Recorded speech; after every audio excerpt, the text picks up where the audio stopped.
The earlier messages, which changed the world in the area in which the prophets were sent,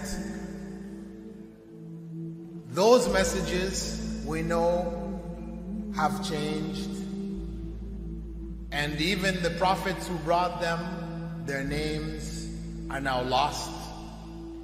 We just know in general because Allah told us in the Quran, وَلَقَدْ بَعَثْنَا فِي كُلِّ أُمَّةٍ رَسُولًا أَنْ يَعْبُدُوا اللَّهَ وَاجْتَنِبُوا الطَّاغُوتَ. I've sent to every nation a messenger, calling people to worship Allah alone and to avoid the worship of false gods. This essential message has been, as I said, preserved in Islam in a way that it was never preserved before. Not because the message was different, because it was the same message, but because of the fact that there would be no other prophets who would come after Muhammad sallallahu alaihi wasallam. So therefore that message now had to be protected. It had to be preserved in a way none of the earlier messages were preserved.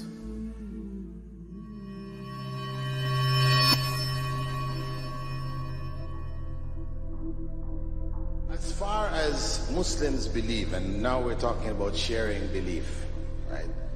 Muslims believe, yes, that there is only one God.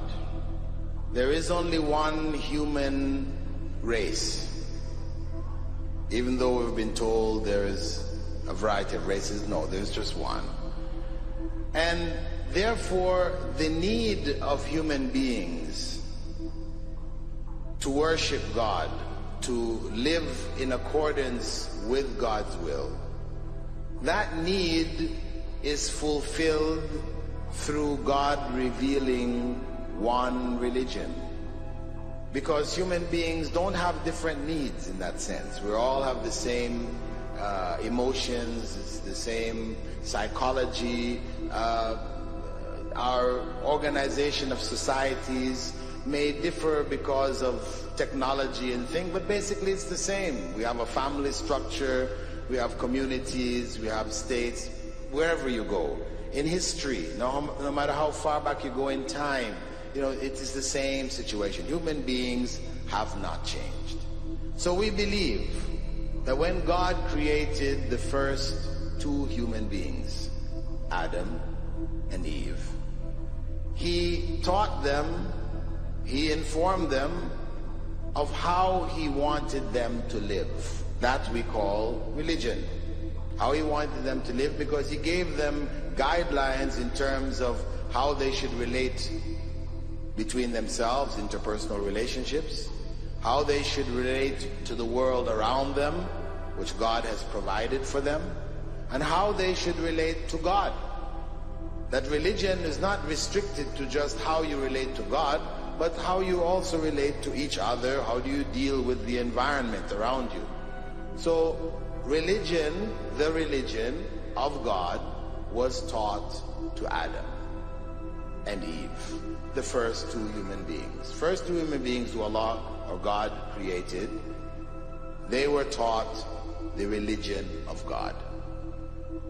As time passed, people multiplied, people strayed away from that original religion, made changes, corrupted, added, and God sent messengers, prophets, to bring people back to that original religion. And as people spread to different parts of the world, of course the prophets were sent to the different parts of the world, always calling them back to that original religion. Islam holds, as Muslims claim, that that original religion was Islam. That Islam itself means submission to the will of the Creator, Sustainer of this world. the one God, who in Arabic his name is Allah. That one God who is not material of the creation, but the Creator himself. So submission to the will of God, meaning submission to the commandments and instructions of God, that is what Adam and Eve were told to do. And this is what describes that final revelation of that same religion according to the teachings of Islam. So we believe, really, yes, there should be one religion. But human beings are free to make their own choices. Human beings are free to choose for themselves what they feel is best for themselves. And in the end, they will be accountable to God for their choices. So for the person who believes, yes, God did prescribe a way, does it make sense that that way should be different for every people when people are the same? No. If people, human beings, are the same for the last 100,000, 500,000 years, or however long human beings have been on the earth, if they haven't changed, why then should God prescribe one way for one set of people and another way for another set of people? That's not logical. The logical thing is that God would prescribe the way which is appropriate for human beings, from the time the first human being is created till the last human being on the face of this earth. That is the logical and reasonable way. Basically, it is Allah's destiny that people are born in different religions. If a person is to follow that religion merely because, as I said, of inheritance, then they cannot be sure that what they're following is in fact the correct religion. And there's a tendency amongst people in the various religions to follow on the basis of custom. No matter what programming you have received all your life, you still have the ability to break that programming and to choose what you know to be right. And each and every human being has that responsibility to follow what they know to be right. So if all of the various religions, with very few exceptions, claim that their religion is the true religion, because even after the interfaith dialogues and everybody patting each other on the back, people still will walk away and saying, but our religion is the correct religion, the best way. If they're all correct, and they all say each one is correct, then we have a problem here. They can't all be correct, and each one says that each one is correct, and the others are wrong. It's not going to work. Either one is correct, and all the others are incorrect, or they're all correct, but they all have to be saying the same thing. They all have to agree, but they don't. So the reality is that only one is correct. And the idea that only one is correct makes sense not only from the point of view of looking at the religions themselves and what they claim, but looking at human beings in relationship to God having created them in one basic mold. That human beings haven't changed over the thousands, tens of thousands, hundreds of thousands of years that they have been on this earth. They haven't changed. When you read the writings in cuneiform of Hammurabi or whatever, peoples of the past, what they wrote about, what they spoke about, the problems that they were faced with, the same problems we're faced with today. When you read the hieroglyphics of the Egyptians, you find the same thing. You read the ancient texts, writings of Jewish tradition, you find the same thing. So human beings have always been human beings. Their needs have not changed. Now, how those needs may be fulfilled may vary with technology and these other factors, but the basic needs remain the same. So when God prescribed a religion, and of course we're working from the premise that God did prescribe a religion, and that it isn't as some people say, that God just created the world and left it to run on its own. And that since they looked around and they saw all the religions are different, that they must all be man-made. That was the other conclusion, right? This is the position of what they're known as the Deists.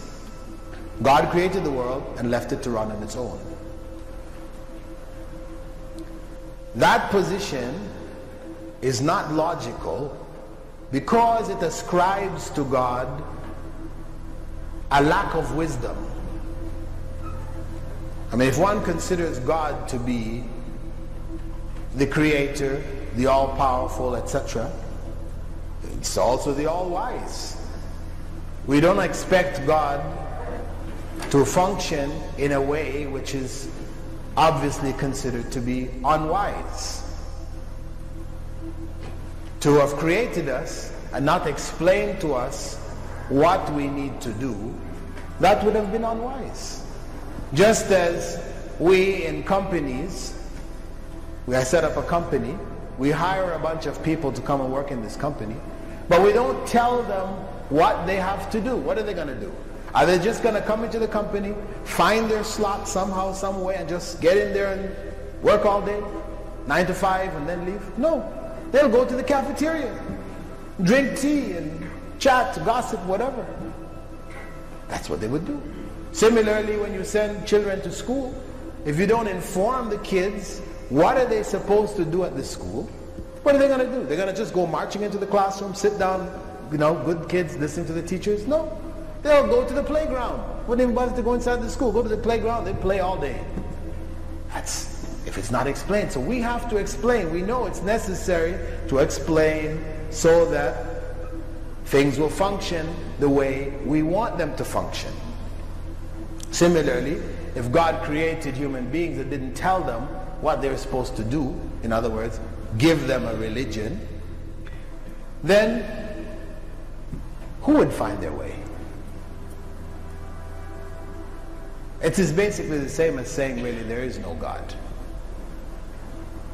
To say that we don't have a religion is ultimately the same as saying really there is no God. We're not really sure. So the deists are really agnostics, those who say, I'm not really sure, there might be a God or maybe not. They really belong in that camp. So for the person who believes, yes, God did prescribe a way. Does it make sense that that way should be different for every people? When people are the same? No. If people, human beings, are the same for the last 100,000, 500,000 years, or however long human beings have been on the earth, if they haven't changed, why then should God prescribe one way for one set of people and another way for another set of people? That's not logical.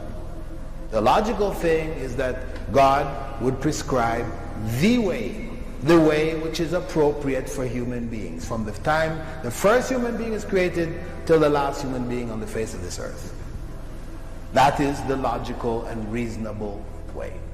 A human being, regardless of who they are, or where they are, or what they do, will have this curiosity. They'll want to know, why am I here? How did I get here? And do I have a purpose? And if so, what is it? The only one who would really be able to answer that question would be the Creator himself. If there is a Creator, it would be up to him to tell us why we were created and what he expects from us and what this life is really about. Allah has shown the people from the time of Adam until right now, has shown the people what he wants from them. And it's a very simple thing, and that is that worship be for him alone without any partners. In fact, we know this life to be a test from Almighty God. That's why we're born, and that's why we die, because there has to be a beginning and an end for us to be tested on. The next life, after this life, no one will ever die again. A bad person or a good person. Both are brought back, and they continue to live in the next life, either in good shape or not so good shape, depending on how they did on the test. And that the person who's doing this is a servant, a worshiper, a slave, one who really worships. Now, along the way, we find that there are going to be some tests based on what's called rights and limits. There are rights. God has the first right of all, the right to be worshipped alone without partners. The rights of the prophets to be obeyed by their followers.